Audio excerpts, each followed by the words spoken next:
Good morning students. स्वागत है आप सभी का विद्यामिंद्र कैरियर इंस्टीट्यूट के यूट्यूब चैनल पर। आज मैं आपको नया टॉपिक कराने जा रहा हूं, जो टॉपिक का नाम है एवरेज। तो बच्चों, हम एवरेज के बारे में बात करते हैं। तो एवरेज एक बहुत ही अच्छा टॉपिक है और इससे रिलेटेड एग्ज़ाम में क्वेश्चन आते ही आते हैं। और जो ये टॉपिक है, इस टॉपिक पे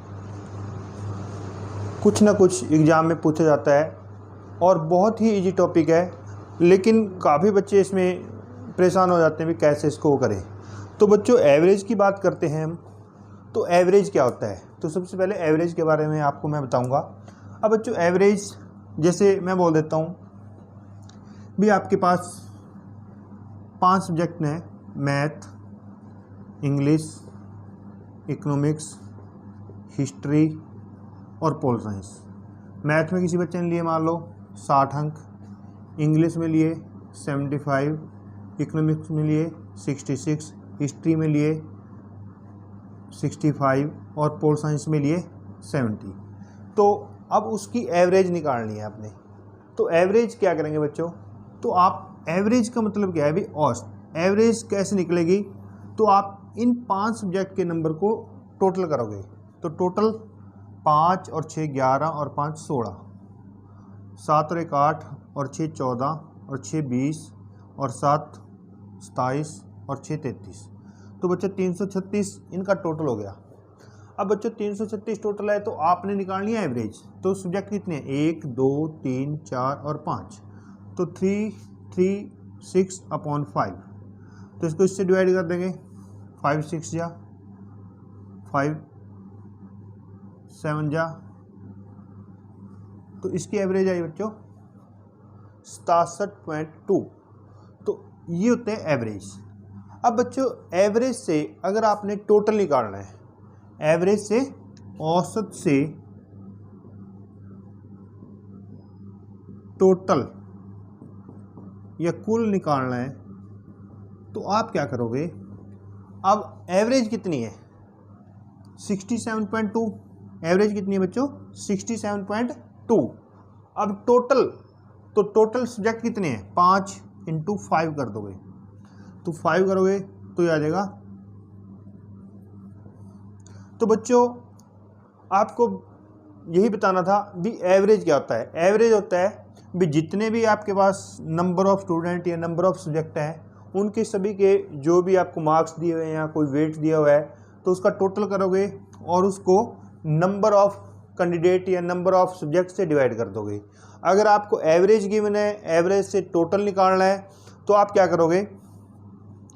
जो आपका एवरेज है और जितने आपके नंबर ऑफ मार्क्स हैं, तो आप उनको उससे मल्टीप्लाई कर दोगे, तो वो हो जाता है आपका एवरेज और एवरेज से टोटल।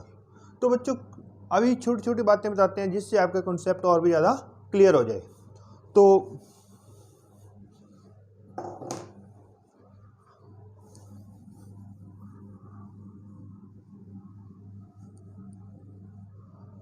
तो अब बात करते हैं, जैसे मैंने लिख दिया संख्या 1 2 3 4 5।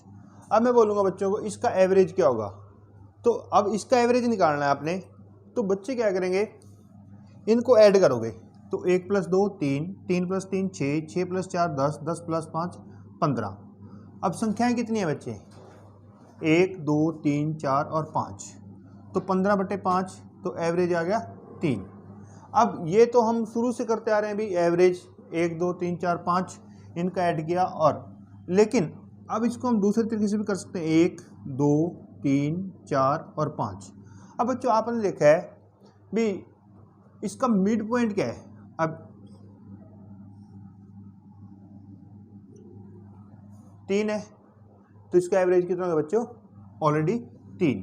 तो आपको ना डिवाइड करने की ज़रूरत है और ना ही आपको टोटल करने की ज़रूरत है। तो आपने क्या दे क्या, जैसे हम मीन करते थे, मीन मीडियन मोड आपने सांख्यिकी में पढ़ा है, तो आपने अब 5 संख्याएं, 2 इस साइड से छोड़ी 2 इस साइड से छोड़ी, तो इनका मिड पॉइंट क्या आ गया? 3। तो आपका एवरेज क्या है बच्चों? 3। अब ऐसे ही वो नंबर, ये तो कॉमन नंबर है। अब आप ऑड नंबर या इवन नंबर ले सकते हो। जैसे मैंने लिख दिया 2, 4, 6, 8 और 10, तो इनका एवरेज क्या होगा? तो बच्चों इसका एवरेज क्या होगा? 2 इस साइड छोटे, 2 इस साइड छोटे, तो इसका एवरेज हो जाएगा 6। इसका आंसर कितना आ जाएगा? 6। अब आप दूसरा ले सकते हैं ऑड नंबर, जैसे 1, 3, 5, 7 और 9, तो इसका एवरेज क्या आएगा? तो इसका एवरेज आ जाएगा बच्चों 2 इस साइड से, 2 इस साइड से, तो इसका एवरेज आ जाएगा 5। तो इस तरह से आप एवरेज को बहुत ही इजी तरीके से और बहुत ही आसान तरीके से कर सकते हैं। तो अब धीरे धीरे क्वेश्चन पे चलते हैं, जिससे आपको क्वेश्चंस कैसे एग्जाम में आते हैं। तो सबसे पहला क्वेश्चन है,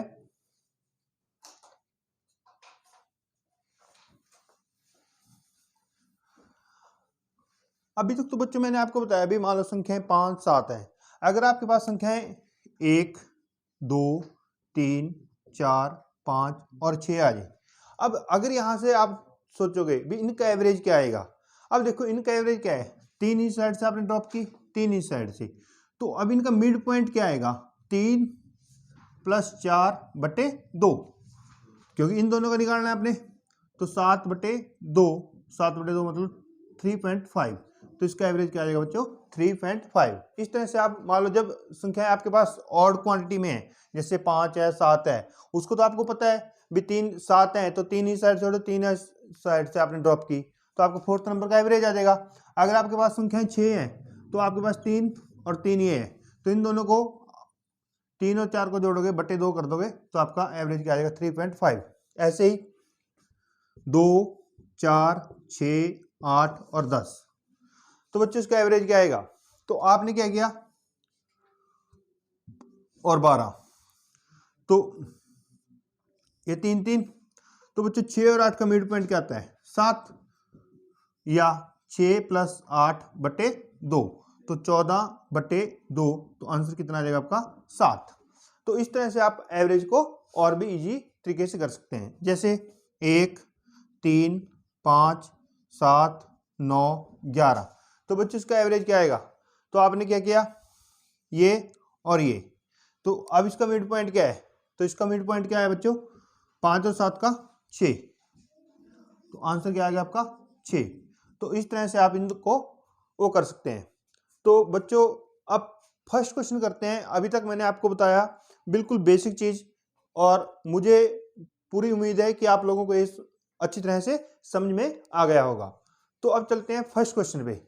तो फर्स्ट क्वेश्चन है, तो बच्चों नेक्स्ट क्वेश्चन है, 4 9 क्रमागत संख्याओं का औसत 81 है, तो इनमें सबसे बड़ी संख्या कौन सी है?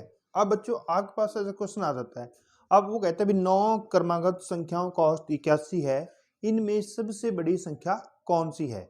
तो बच्चों आप क्या करोगे, तो अब देखो 9 क्रमागत, अब 81 है, इनका मिड पॉइंट क्या है? 81, और संख्या कितनी है बच्चों? 9। तो 9 इट मीन्स क्या है भी 4 संख्याएं इससे बड़ी हैं और 4 संख्याएं इससे छोटी हैं।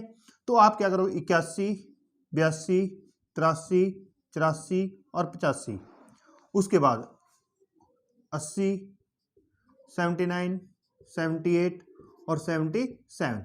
अब बच्चों 4 संख्याएं ये होगी और 4 संख्याएं ये होगी।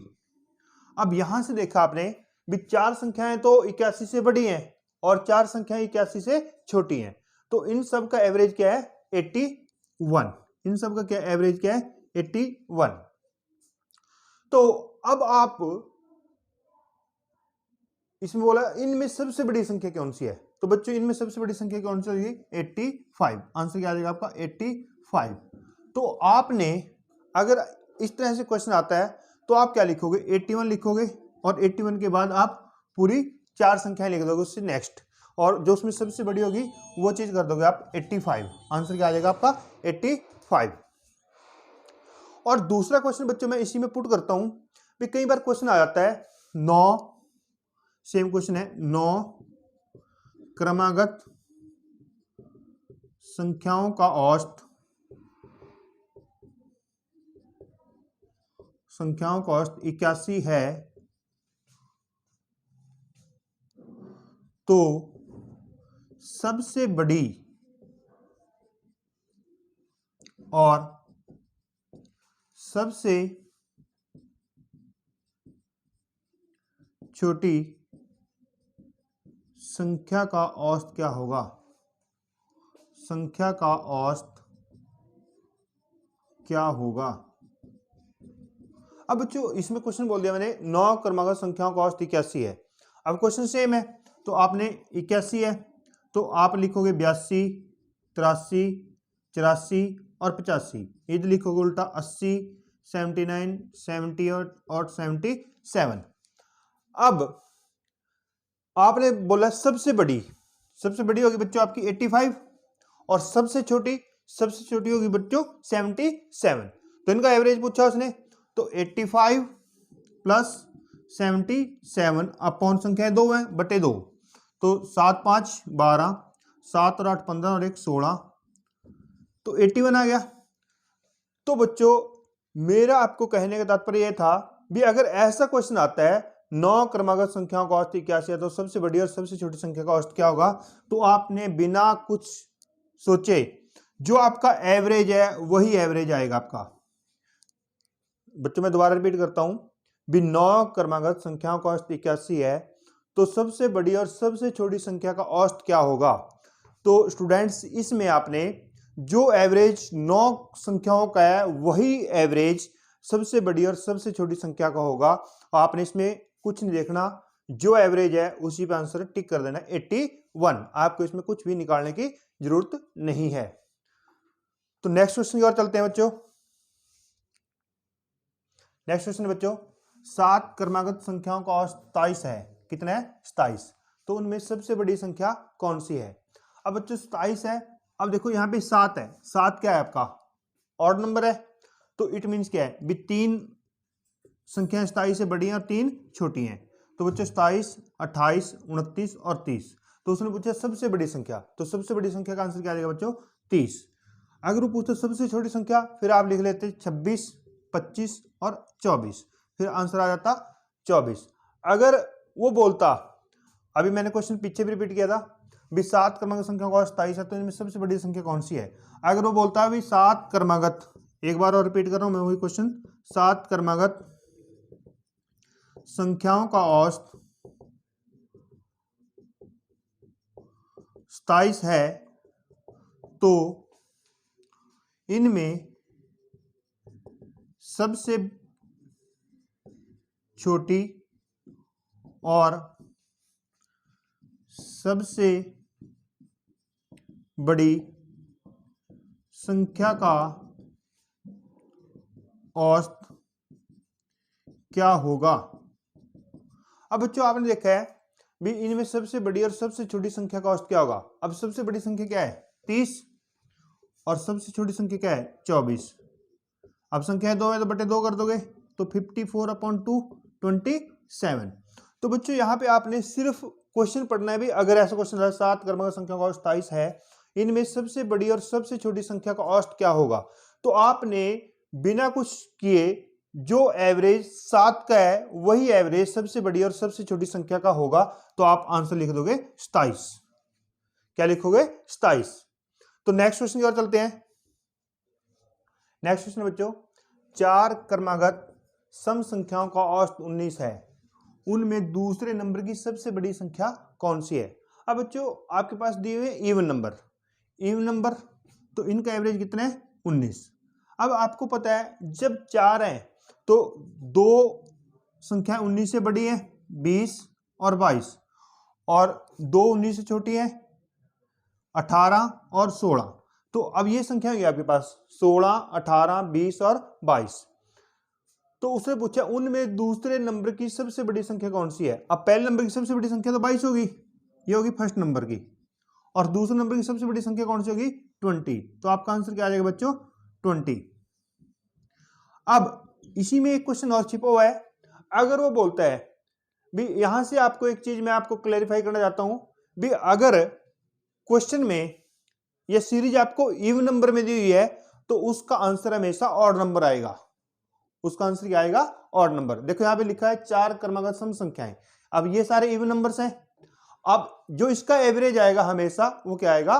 Odd number. तो कई बार ये भी क्वेश्चन बन सकता है भी अगर आपके पास कोई सम संख्याएं दी हुई हैं तो उसका जो औसत है वो क्या आएगा भी इवन नंबर में आएगा, ऑड नंबर में आएगा, तो आपने लिखना है हमेशा उसका जो आंसर है वो ऑड नंबर में आता है। तो नेक्स्ट क्वेश्चन की ओर चलते हैं।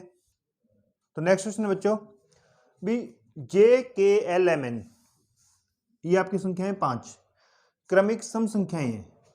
अब JKLMN और ABCDEFG क्रमिक विषम संख्याएं हैं, तो उन सभी संख्याओं का औसत क्या होगा। अब बच्चों आपने देखना है भी ये आपके इवन नंबर है, ये आपकी क्या है सम संख्याएं, और ABCDEF और G ये आपकी क्या है विषम संख्याएं।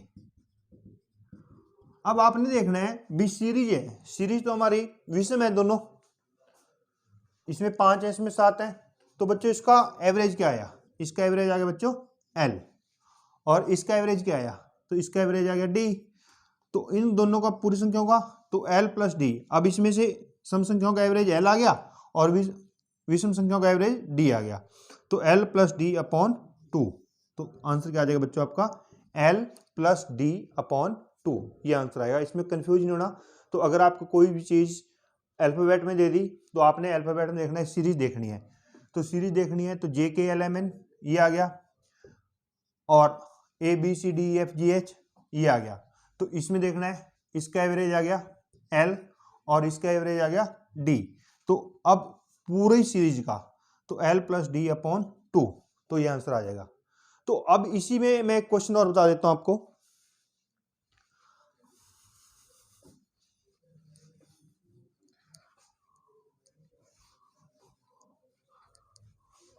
अगर बच्चों आपके पास ये दे दे ABCDEFGH एक क्रमिक संख्याएं हैं, तो इन सब का औसत क्या होगा। क्रमिक संख्याओं का औसत क्या होगा। अब बच्चों ना उसने बोला इवन नंबर ना ऑड नंबर, एक कॉमन नंबर ले लिए, तो आपने देखना है भी 4 यहां पे है और 4 यहां पे है। अब एवरेज क्या होगा, तो एवरेज इनका बीच का होगा, तो आप लिख सकते हैं D plus E upon 2। Answer लिख सकते हैं D प्लस E अपॉन 2। लेकिन ये कई बार बहुत रेयर चांस है ये क्वेश्चन इस तरह से पुट करता है, वो या तो इसको सीरीज में देगा या इसको कोई नंबरिंग देगा जिससे वो क्वेश्चन क्लैरिफाई हो सकता है। ठीक है बच्चों, नेक्स्ट क्वेश्चन की ओर चलते हैं। तो नेक्स्ट क्वेश्चन है बच्चों, लगातार 233 संख्याओं का औसत A है। कितने A। यदि अगली 22 संख्याओं को भी लिया जाए तो नया औसत क्या होगा। अब बच्चों आपने देखना है भी लगातार 233 संख्याओं का औसत A है, यदि अगली 22 संख्याओं को भी लिया जाए तो नया औसत क्या होगा। तो बच्चों इसमें आपने कंफ्यूज होना और ना इसमें डरना। तो अब इन संख्याओं का एवरेज ये है, अगली 22 संख्याओं का, जो भी अगली 22, 24, 26 कुछ भी दे सकता है वो। तो आपने क्या करना है A 22/2, तो 22/2 आ जाएगा 11। तो अगला एवरेज बच्चों A प्लस 11 आपका आंसर आएगा। क्या आएगा आंसर बच्चों A प्लस 11। तो नेक्स्ट क्वेश्चन है बच्चों, लगातार 73 संख्याओं का औसत A है। सेम क्वेश्चन है, अगली 13 संख्याओं को भी शामिल कर लिया जाए तो नया औसत क्या होगा। तो बच्चों आपने करना है A, अब 13 के अपॉन में 2 कर दोगे 6.5, तो ये आंसर आ जाएगा बच्चों। नया एवरेज क्या होगा A प्लस 6.5, ये आपका आंसर होगा। नेक्स्ट क्वेश्चन है बच्चों, M से शुरू होने वाले 5 क्रमिक पूर्णांकों का औसत n है। यदि m प्लस 2 से आरंभ होने वाले 6 क्रमिक पूर्णांकों का औसत क्या होगा। तो बच्चों आपने देखा है भी m से कोई सीरीज स्टार्ट हो रही है तो उनका जो एवरेज है वो क्या है n। यदि m प्लस 2 यानी कि m में 2 प्लस कर दें और कोई अगली सीरीज शुरू करें तो उसका औसत क्या होगा। अब बच्चों हम m से m n ये तो नहीं कर सकते, तो आप क्या करोगे 5 कॉमन नंबर ले लो, तो 1, 2, 3, 4 और 5। अब वो कहता है भी m से, तो 1 क्या जूम हो गया, 1 इज इक्वल टू m, यानी कि 1 क्या हो गया m। अब अगर आपने ये सीरीज ली है तो आपको पता है एवरेज निकालने का, दो इस साइड से उठेंगे दो इस साइड से, तो एवरेज क्या आ जाएगा बच्चों 3। तो m से शुरू हो रहा है तो उसका एवरेज क्या है n, तो अब 3 क्या हो गया n। क्लियर होगी इतनी बात। तो अब नेक्स्ट यदि वो कहता है m+2 से आरंभ होने वाले 6 क्रमिक पूर्णांकों का औसत क्या होगा। अब अगर m 1 है तो 1 में 2 प्लस कर देंगे, तो 1 में 2 प्लस करेंगे तो बच्चों क्या आएगा 3, यानी कि 3 से स्टार्ट होगी 3 4 5 6 7 और 8। अब आपकी 6 संख्या होगी, तो 6 संख्या होगी, 6 में तो आपको पता है इसका एवरेज निकालना है, 3 इस साइड से 3 इस साइड से, तो आपका 5 और 6 का मिड पॉइंट क्या हो गया, यानी कि 5 और 6 का मिड पॉइंट 5 + 6/2 तो 11/2 तो 5.5। तो नया एवरेज क्या आएगा बच्चों 5.5। बहुत ही अच्छा क्वेश्चन है 5.5। अब आपका ऑप्शन देखो, ऑप्शन में दिया 2n+5/2, n+2 n+3 2n+9/2। अब आपने यहां पे देखना है भी n है, तो n की वैल्यू क्या है 3, 3 + 2 5, एवरेज 5.5 है, ये नहीं आंसर। 3 + 3 6, ये नहीं आंसर। 3 दूनी 6 + 9 15/2 7.5, ये भी नहीं आंसर। अब आपको पता है भी 3 आंसर नहीं है तो फोर्थ आंसर आपका ऑटोमेटिक ही आ गया, लेकिन फिर भी इसको चेक कर लेते हैं। 3 2 6, 6 + 5 11, 11/2 तो 5.5। तो बच्चों ये बहुत इंपॉर्टेंट क्वेश्चन है और कई बार एग्जाम में आ चुका है, तो आपने बहुत ही अच्छे तरीके से समझना भी m से स्टार्ट होने वाले 5 क्रमिक पूर्णांकों का औसत n है, तो आपने ये दिमाग में उठाना भी m से शुरू करें। तो m आपने कोई भी अज्यूम कर सकते हैं, आपने एक नंबर ले ली, सीरीज ले ली 1 2 3 4 5। अब ये 1 से स्टार्ट है तो 1 मीन्स आपका क्या हो गया m, और जो इस सीरीज का एवरेज आएगा वो आपका n होगा, तो इसका एवरेज बच्चों क्या आ गया 3, तो 3 आपका n हो गया। अब वो कहते हैं m+2, अब जब m1 है, अगर 1 में 2 प्लस कर देंगे 3, आगे 4 5 6 7 8, 6 क्रमिक पूर्णांक हो गए, इनका एवरेज आ गया 5.5। तो अब आपने देखना भी 5.5 कहां पे जूम करता है 2n+5/2, क्योंकि n आपकी n की वैल्यू क्या है 3, 3 2 6 + 5 11, 11/2 5.5। तो बच्चों ये आपका आंसर आ जाएगा। तो नेक्स्ट क्वेश्चन पे चलते हैं। नेक्स्ट क्वेश्चन बच्चों, 6 क्रमिक सम संख्याओं का औसत 25 है, तो उनमें सबसे बड़ी और सबसे छोटी संख्याओं का अंतर कितना होगा। अब बच्चों देखो, पहले मैं प्रॉपर आपको एक्सप्लेनेशन बताता हूं इसको क्वेश्चन क्या है। अब आपको मैंने पहले बता चुका हूं भी अगर आपके पास इवन नंबर है और उनका एवरेज है, उनका एवरेज है में इसके आ गया ऑड नंबर। ये बात क्लियर होनी चाहिए बच्चों आपको भी, अगर आपके पास इवन नंबर की कोई सीरीज है और उसका एवरेज पूछता है तो उसका एवरेज हमेशा ऑड नंबर में आता है। अब जैसे 25 है, अब बच्चों आपको देखना है भी 6 आपके पास संख्याएं हैं, तो बच्चों 25 से 3 आगे की और 3 पीछे की है, तो आपने लिख लिया 26 28 और 30, ये लिख ली 24 22 और 20। अब ये पूरी आपकी 6 अंक 6 संख्याएं होगी। तो सबसे बड़ी संख्या क्या है 30 और सबसे छोटी संख्या क्या है 20, तो इनका अंतर पूछा उसने, तो इनका अंतर बच्चों 10, आंसर आ गया आपका 10। लेकिन अगर इस तरह से हमें निकलना पड़ गया तो आपका टाइम वेस्ट है, टाइम कंज्यूमिंग है। तो आपने क्या करना है इसमें, अब आपके पास संख्याएं कितनी है 6, कितनी संख्या है बच्चों 6, तो आप 6 में से 1 माइनस करोगे, ये ट्रिक है, और इसको 2 से मल्टीप्लाई कर दोगे तो आपका आंसर ऑटोमेटिक आएगा, आपको कुछ करने की जरूरत नहीं है इसमें। 6 में से 1 माइनस करोगे और 2 से मल्टीप्लाई कर दोगे तो आपका आंसर आ जाएगा 10। तो नेक्स्ट क्वेश्चन है, तो नेक्स्ट क्वेश्चन बच्चों, यदि 8 क्रमिक सम संख्याओं का औसत 127 है तो उनमें सबसे बड़ी और सबसे छोटी संख्या का अंतर कितना होगा। अब बच्चों आपने क्या करना है, पहले मैंने आपको बिल्कुल सेम क्वेश्चन कराया है, तो 8 है, 8 में से 1 माइनस करोगे और 2 से मल्टीप्लाई कर दोगे तो आपका आंसर आएगा 14। क्या आंसर आएगा 14। अब बच्चों मैं एक चीज और बताता हूँ, कई बार आपको सोच रहे इस में चाहे वो ऑड नंबर है चाहे इवन नंबर है, कोई भी सीरीज है तो आपका जो ट्रिक है वो सेम चलेगा, जितने भी आपके नंबर हैं उसमें से 1 माइनस करोगे उसको 2 से मल्टीप्लाई कर दोगे तो आपका आंसर आ जाएगा। तो बच्चों आज का जो सेशन है यहीं पे खत्म करते हैं, और अगर आप इस वीडियो से रिलेटेड कोई भी आपको प्रॉब्लम आती है या कोई क्वेश्चन नहीं समझ में आता तो आप कमेंट के द्वारा हमें बता सकते हैं, जिससे हम वो क्वेश्चन आपको दोबारा से रिपीट कर सकें, समझा सकें। Thank you.